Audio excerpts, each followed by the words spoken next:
they're a very opportunistic basketball team, and I thought Illinois opened some doors for them, especially in the second half when I think they felt KJ's absence a little longer, and took some forced threes. And once they forced those threes, those long rebounds come out, and here come the Spartans running, and they are as good a team in transition as you will see basketball. Like, they are clinical when they get those opportunities, and all of a sudden you look up and a 2-point lead for Illinois is a 7-point lead for Michigan State, right? Like, they're able to swing games so quickly with their pace, and I think especially on their home court, like the atmosphere just builds and builds and builds, and it gets really, really difficult. So, I thought what they did in transition was special. I thought for them to win a game when Akins is 3 for 10 from the field was pretty impressive. I thought Jackson Kohler's ability to post score and hit those middies was critical in the game.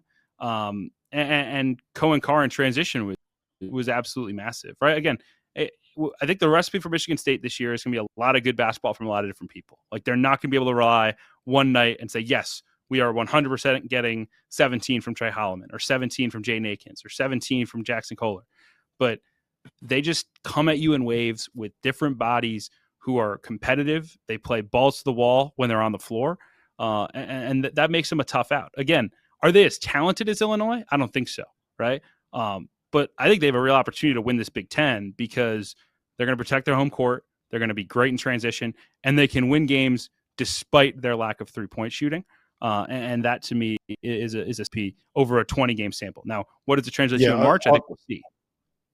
RC, you can speak to this too. The thing that defines Tom Izzo basketball to me is kicking ass on the glass and beating everybody down the floor in transition. It's those two things, right? You end possessions on one end, you get extra possessions on the other end, and you're able to get easy shots because you run faster than the other team. And I think that the sequence that stands out to me more than anything else when it comes to Michigan State and specifically this game was Trey White got fouled on a three. They were Illinois was down by 3.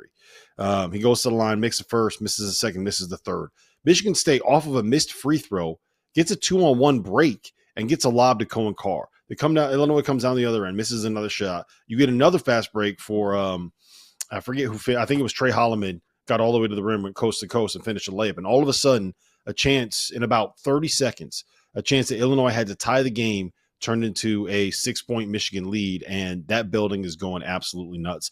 And the most important part is all of those guys on the Michigan State roster are bought into that idea that if we do all of this stuff and play really, really hard and the ball doesn't stick and we get out and run and rebound and we just get tough and physical and play Tom Izzo basketball, we're going to win a lot of games. I'm really impressed with I shouldn't be though. Like the culture and the buy-in and all the stuff that makes Michigan State basketball exists this year.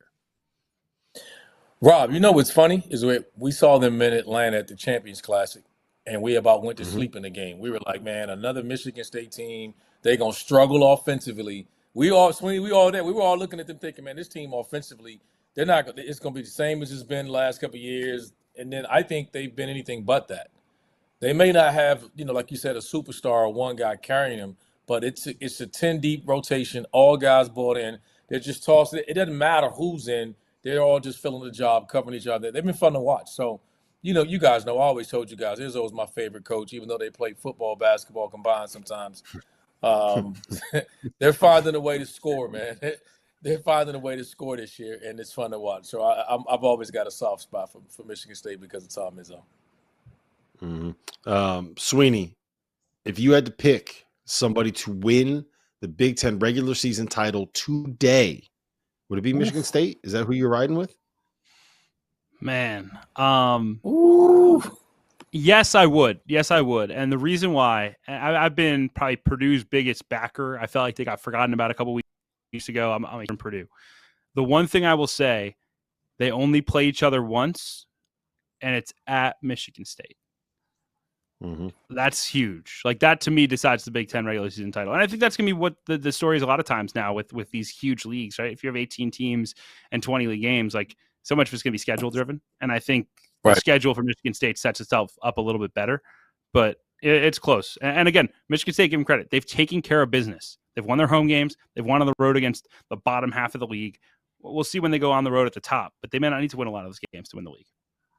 Yeah, RC, what about if I asked you which team in this conference has the best chance to make a run to a Final Four and maybe win a national title? Who would it be?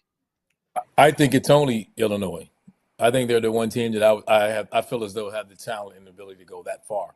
I don't know if I see anyone else in the Big Ten. I mean, if Michigan had maybe started out better with their, with their talent, I thought maybe they'd have a chance. I don't see anyone else.